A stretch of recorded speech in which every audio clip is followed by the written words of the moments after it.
Exodus chapter 18. Jethro visits Moses. Now Jethro, the priest of Midian and father-in-law of Moses, heard of everything God had done for Moses and for his people Israel, and how the Lord had brought Israel out of Egypt. After Moses had sent away his wife Zipporah, his father-in-law Jethro received her and her 2 sons. One son was named Gershom, for Moses said, "I have become a foreigner in a foreign land."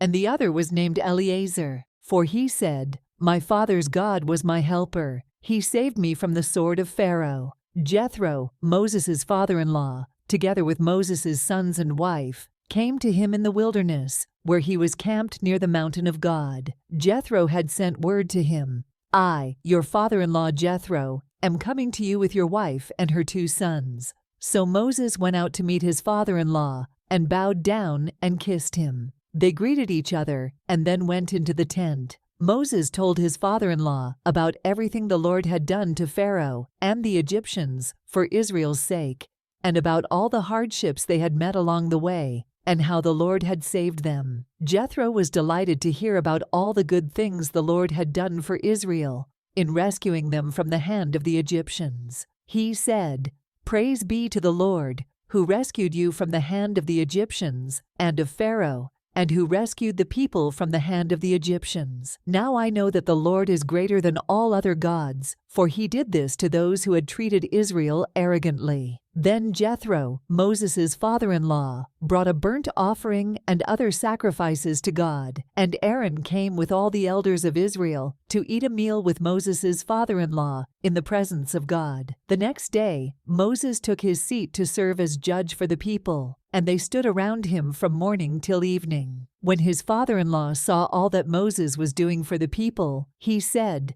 "What is this you are doing for the people? Why do you alone sit as judge, while all these people stand around you from morning till evening?" Moses answered him, "Because the people come to me to seek God's will. Whenever they have a dispute, it is brought to me, and I decide between the parties and inform them of God's decrees and instructions." Moses' father-in-law replied, "What you are doing is not good.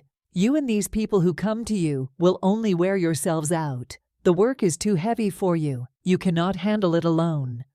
Listen now to me, and I will give you some advice, and may God be with you. You must be the people's representative before God and bring their disputes to him. Teach them his decrees and instructions, and show them the way they are to live and how they are to behave. But select capable men from all the people, men who fear God, trustworthy men who hate dishonest gain, and appoint them as officials over thousands, hundreds, fifties, and tens. Have them serve as judges for the people at all times, but have them bring every difficult case to you. The simple cases they can decide themselves. That will make your load lighter, because they will share it with you. If you do this, and God so commands, you will be able to stand the strain, and all these people will go home satisfied." Moses listened to his father-in-law and did everything he said. He chose capable men from all Israel and made them leaders of the people, officials over thousands, hundreds, fifties, and tens. They served as judges for the people at all times. The difficult cases they brought to Moses, but the simple ones they decided themselves. Then Moses sent his father-in-law on his way, and Jethro returned to his own country.